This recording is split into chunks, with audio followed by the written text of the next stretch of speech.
Hi, my name is Sumit Nepal and I'm here for presentation of corporate accounting. My student ID is EMV5366. I just want to start from the purpose of this assignment is to develop clear understanding of student on what skills, knowledge, and experiences employer seeks from corporate accountant. The assignment is designed in the essay format to show what skills and knowledge required to become a corporate accountant and demonstrate understanding and analysis of equity, liability, and comprehensive income items reported by a group of companies. Further, the essay will make sure that the comment it provides will be useful in connecting the accounting theory and practices with respect to case study of Woolworth Group. The key word in the assignment are accounting theory and accounting standard issued by AASP.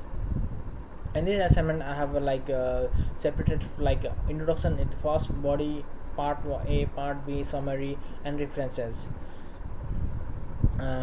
Corporate accounting is a introduction. Corporate accounting is a branch of accounting which deals with accounting for companies and preparations of financial statement on the basis of standard uh, is to make on the basis of standard issued by regulatory body. The main objective of applying this standard is to make sure the uniformity on accounting which will result in comparable financial statement in industry. In the current assignment, the essay will include the analysis of equity, liability, and other corporate income of Woolworth Group Limited. It will provide a link between the skills and knowledge acquired by the results by the student in classroom or to practical application of same. Part A, list of the personal attributes required from a corporate accountant that have been mentioned in the job advertisement: excellent organizations, time management, varied attentions to detail, commitment to sector focus, trustworthiness, adaptability, eager to learn, commercial awareness, initiative. List of the tasks, roles, responsibilities of corporate accountant: preparation of monthly financial report covering balance sheet, profit and loss, internal management report, and cash flow statement; managing the general ledger, including overseeing the monthly balance sheet, banking and intercompany reconciliations, budgeting and forecasting; completion of monthly accrual journal, fixed asset and depreciation schedules, weekly cash flow reporting; preparation of GST, payroll, and corporate income tax return; preparation of year and statutory accounts, reporting consolidated results at a board group level, liaising with external auditor, bank manager, and tax specialist; training and mentoring junior level; assist of in the process of improving system; overseeing account team. The tax includes including revenue reconciliations and debt collections process; reviewing weekly payroll for all over 150 employee processed by the financial officer; design, review, and calculation of employee commission and bonus structures; and preparations and processing of all other accounting entries and reconciliation; preparation of consolidated monthly account comprising multiple entries across the group, including posting journal entries and reviewing reconciliations; cash flow management and forecasting; preparation of budgeting and forecasting; regular reporting against budget, including mid-month tracking to target; management of client relationship, liaising with client and external revenue authorities, including ATO, to ensure client tax affairs are proactive, dealt with annual tax compliance, assist with accurate and timely preparation of tax return for individual trust companies and SMSF and financial statement; preparation of IAS BAS advice on GST and income tax compliance matters; establish entities; preparation of application plus ABN TF1 GST PAYGW registrations. Roles: reporting to the director, you will be responsible for your own portfolio. Has mentioned, sorry.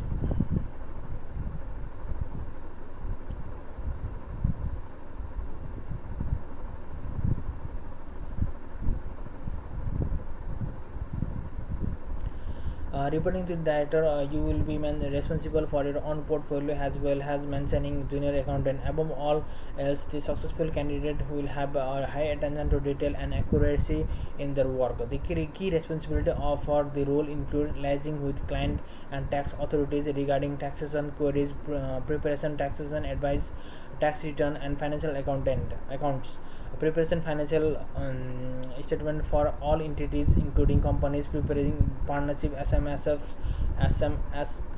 and trust, working with training junior accountant. Skills and requirement: experience with zero practice manager, superior written and communication skills in liaising directly with client, ability to meet target and deadlines under pressures, high attention to detail, can work independently with minimum supervision.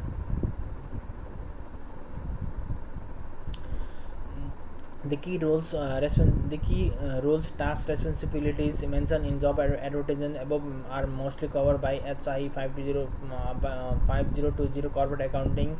The topic covered by the HI 5020 are listed below. Lecture 1, accounting of asset. Lecture 2, accounting of liabilities. Lecture 3, share capital and reserves. Lecture 4, statement of comprehensive income and statement of changes in equity. Lecture 5, cash flow statement. Lecture 6, accounting of income tax. Lecture 7, accounting for group structure. Lecture 8, intra group transaction. Lecture 9, accounting of for non-controlling interest. Lecture 10, accounting for direct indirect ownership. Lecture 11, accounting for equity investment. Lecture 12, translating the financial statement of foreign operation. From the academic point of view, while going through the job advertisement, HI 5020 pretty much cover all the aspects, but most of the job requirement advance or reboost knowledge of the office package, particularly Excel and Zero and MYOB certification. If our MPA has covered these technical topics, then it will be much easier during the job hunting. In some of the advertisement mentioned above the role of this corporate accountant, many organization has posted role of a tax accountant and managerial accountant too, and some of the organization is hiring only candidate with CPA credential, or the candidate is pursuing or want to pursue CPA CA courses to successful accomplishing the accounting cycle. The topics covered by HI 5020 is pretty much enough. The list of 12 lectures mentioned above cover all the financial report and consolidations too, and during the era of globalizations foreign operation is deemed important, which is too covered in our lecture. Rest experience mentioned in job advertisement depend on particularly individual. Hence, I am pretty much optimistic for my career as corporate accountant in Australian organization. Part B, equity and liability. The statement of changes in equity normally presents entity capital accumulated losses or retained earning depending on the performance the entity and the reserves. Statement of change in equity points out the modification in honored equity for an accounting time period through representations of the association in assets including the stockholder equity. It highlights the variations in equity starting from the initiation till the completion of the accounting time. Consolidation dated statement of changes in equity from of Woolworth Group 2019 and 2020. From the above two charts, we can conclude that total equity has decreased from 10669 million to 9032 million, resulting 1637 million decrease in total equity. Woolworth Group has made 2693 profit in 2019, whereas the profit has declined in 2020 by 1528 million, resulting net profit of 2020 is only 1165 million. The decline is in net profit is mainly due to adjustment on initial application of AASP which resulted in writing of 1398 million, of which 69 million related with non-controlling interest. In 2019, group has made back up to 82 million of equity and 1419 million from retained earning. In 2019, group has issued 114 million worth of share to satisfy the dividend reinvestment plan and 164 million in 2020. As per the AASB, the two group has issued 62 million and 96 million shares for share-based payment in 2019 and 2020 respectively. Hence, group has paid dividend of 1432 million and 1363 million respectively in 2019 and 2020.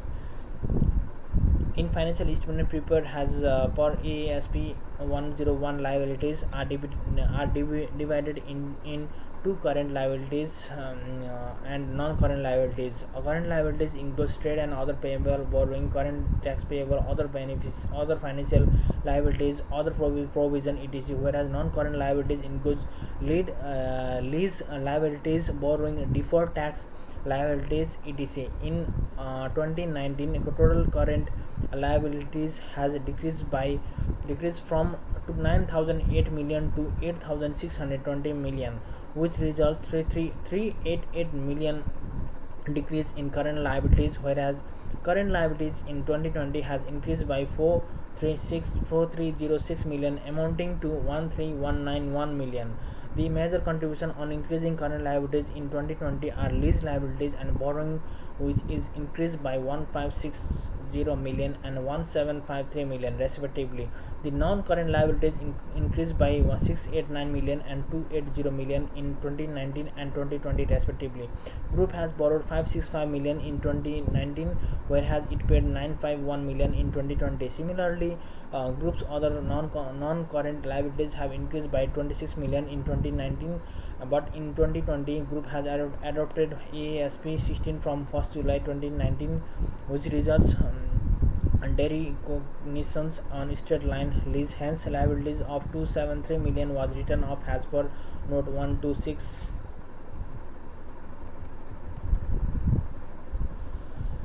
Other comprehensive income statement has per AASP 101. Other comprehensive income is items of income and expenses including reclassification adjustment that are not recognized in profit or loss as required or permitted by other Australian accounting standard. In 2019 and 2020, other comprehensive income includes effective portion of changes in the fair value of cash flow hedge, foreign currency translation of foreign operation, changes in fair value of investment in equity securities, and actuarial gain or loss on defined benefit superannuation plan as per AASP 101. The component of other comprehensive income includes changes in revaluation surplus, remeasuring of defined benefit plan, gain and losses from translation, foreign operations, financial statement and statement etc. Since the above mentioned